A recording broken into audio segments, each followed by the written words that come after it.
ఇది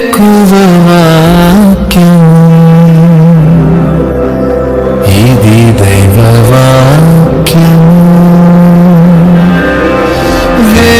వేకువవాక్యం ఇది దైవవాక్యం వేకువవాక్యం ఇది దైవవాక్యం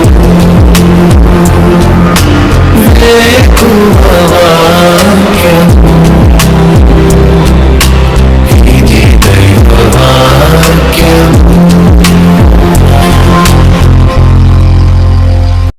వేకువ వాక్యము వేకప్ వర్డ్ కొరకై ఈ ఉదయకాల సమయంలో పరిశుద్ధ గ్రంథం బైబిల్లో నుండి యోబు గ్రంథం 11వ అధ్యాయము 19వ వచనం.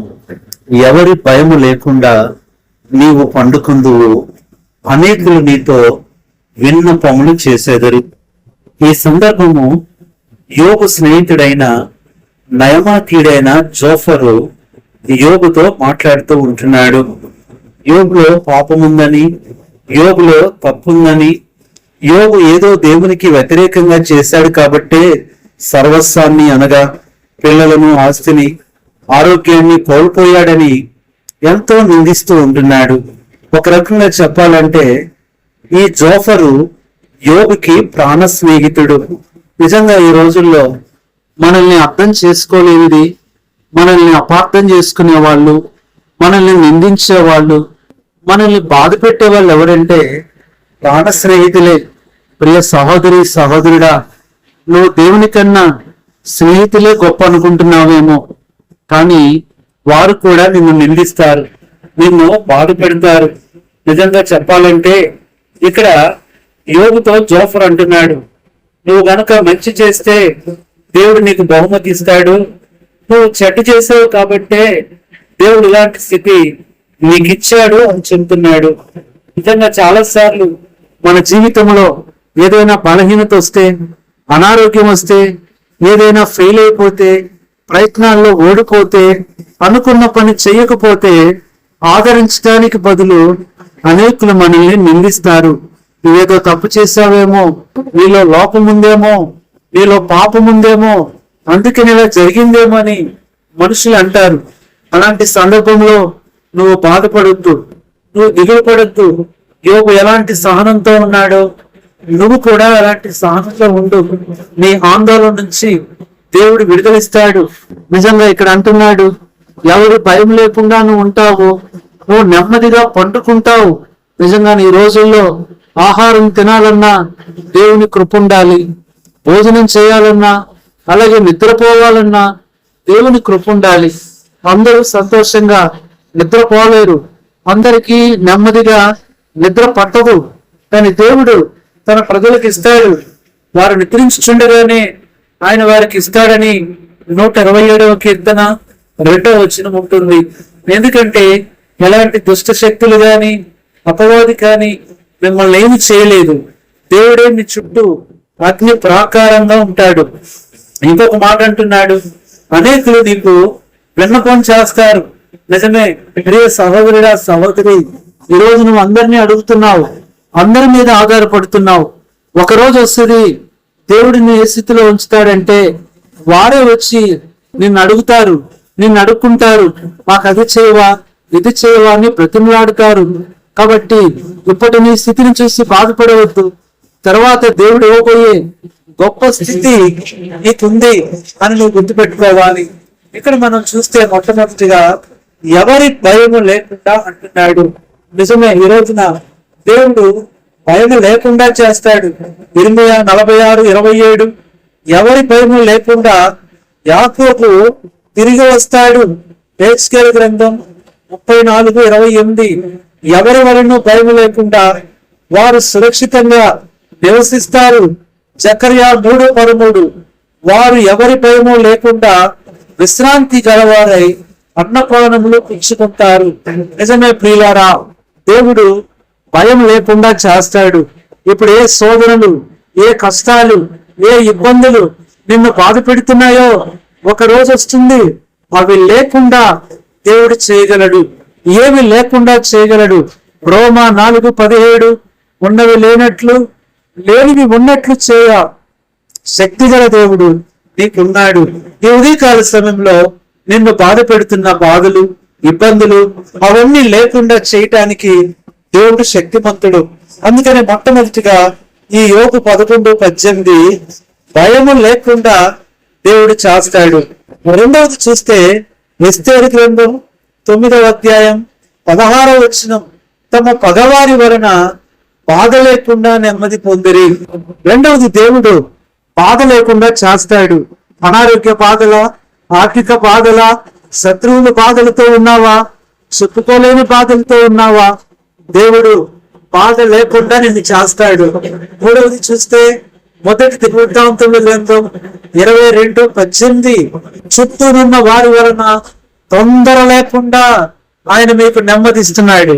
పిల్లరా, తొందర పడుతున్నావా, కలవరపడిపోతున్నావా, ఏంటి నా జీవితం అనుకున్నది జరగదేమో, ప్రయత్నాలు సఫలమవ్వవేమో, ఇల్లు కట్టలేనేమో, ఉద్యోగం దొరకదేమో, బిడ్డల పెళ్లి చేయలేనేమో, నాకు గర్భఫలం రాదేమో, నా బిడ్డల్ని దేవుడు స్వస్థపరచుడేమో అని తొందరపడుతున్నావా?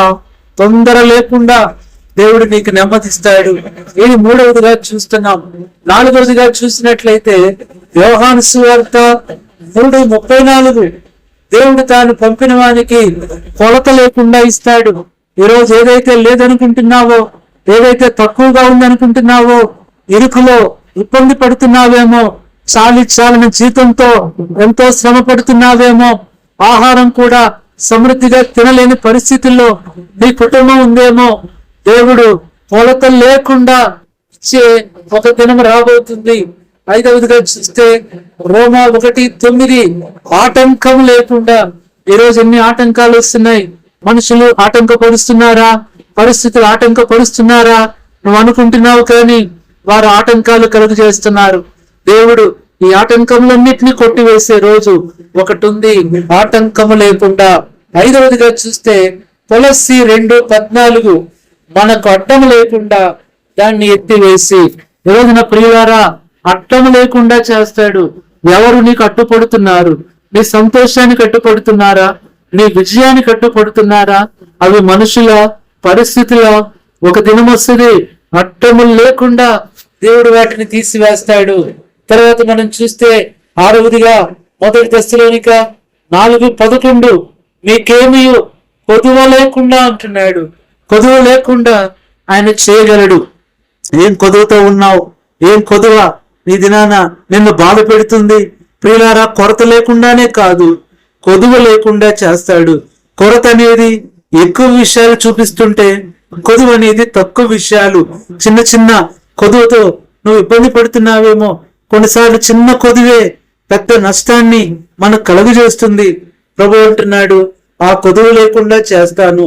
ఏడవగా చివరి మాట మొదటి తిమోతి 5:16 భారము లేకుండా అంటున్నాడు. ఏ భారాలు నిన్ను కృంగదీస్తున్నాయి? ఏ భారాలు నిన్ను బాధ పెడుతున్నాయి? ఏ భారాలు నిన్ను నెలకొడుతున్నాయి? ఏ సహోదరి సహోదరుడా, దేవుడు తప్పనిసరిగా ఇవి లేకుండా నీకు చేస్తాడు.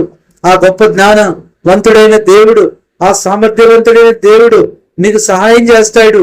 నిన్ను నిందించిన నీ స్నేహితులే చివరికి నీ కొరకు వాళ్ళు ప్రేమించడానికి కానుకలు తీసుకొస్తారు. అక్కడ కూడా ఏ స్నేహితులైతే నిందించారో వారే చివరికి యోబు ద్వారా ప్రార్థన చేయించుకోవడానికి వచ్చారు. దయ కొరకు వచ్చాడు. వాళ్ళే వచ్చి విన్నపాలు చేసుకుంటున్నారు. ఈ వచనము మనల్ని ఎంతగా ధైర్యపరుస్తుందంటే, మన జీవితంలో ఏదైనా తప్పు లోటు ఉంటే దేవుని ఎదుట ఒప్పుకొని సరి చేసుకోవాలి. భయాన్ని విడిచిపెట్టాలి. దేవుడు మన పక్షాన ఉంటాడు. ఆయనకి ఎలాంటి శక్తికి కొదువ లేదు. ఆయన హెచ్చిస్తాడు. దానికోసం కనిపెట్టుకోవాలి. ఈ నిందలు, అవమానాలు కనిపిస్తున్నాయి, కానీ రాబోయే రోజులో దేవుడు ఇవన్నిటినీ మనకు ఆశీర్వాదకరంగా మారుస్తాడు. దిగులు పడొద్దు, ధైర్యంగా ఉండు. భయము లేకుండా దేవుడు నిన్ను చేస్తాడు. అలాంటి కృప, ఈ దిన వాగ్దానం నీ జీవితంలో దేవుడు నెరవేర్చి నిన్ను, నీ కుటుంబాన్ని ఆశీర్వదించును గాక. పరిశుద్ధుడైన తండ్రి, ప్రభువైన యేసుక్రీస్తు నామములో నీ పాదములు వందనాలు స్తోత్రాలు చెల్లించుకుంటున్నాం. ఎవరి భయము లేకుండా అనే మాటలో ప్రభువా మీరు మాతో మాట్లాడుతూ వచ్చారు. ఈ వాక్యాన్ని మా హృదయంలో నీరు కట్టి ఫలింప చేయండి. ఈ మాటలు వింటున్న మా బిడ్డలు ఏ పరిస్థితుల్లో, ఏ ఇబ్బందుల్లో, శోధనలో ఉంటున్నారో ఇప్పుడే వారితో మాట్లాడి సమృద్ధిని, నెమ్మదిని అనుగ్రహించి సహాయం చేయమని, మీ దినమంతా తోడుగా ఉండి నడిపించమని, వారి పనులు, ప్రయాణాలు, ప్రయత్నాలు, ప్రతి పరిచర్యలు మీరే సఫలం చేసి మహిమ పొందండి. వ్యాధిగ్రస్తులను స్వస్థపరచండి, బలహీనలను బలపరచండి. నెమ్మదితో, సమాధానంతో, ఏ భయం లేకుండా నీ బిడ్డలను దీవించమని ప్రభువైన యేసుక్రీస్తు నామంలో ప్రార్థిస్తున్నాము తండ్రి, ఆమేన్. మన తండ్రి అయిన దేవుని ప్రేమ, మన ప్రభువైన యేసుక్రీస్తు కృప, పరిశుద్ధాత్మన్యోని సహవాసం మీ అందరికీ సదాకాలం తోడండి నడిపించును గాక. ఆమేన్. ప్రభుదలలో దాచుటకు కన్నీటినంతటిని తుడుచుటకు దినమంతా సిద్ధపరచుటకు దైవ చిత్తం గ్రహించుటకు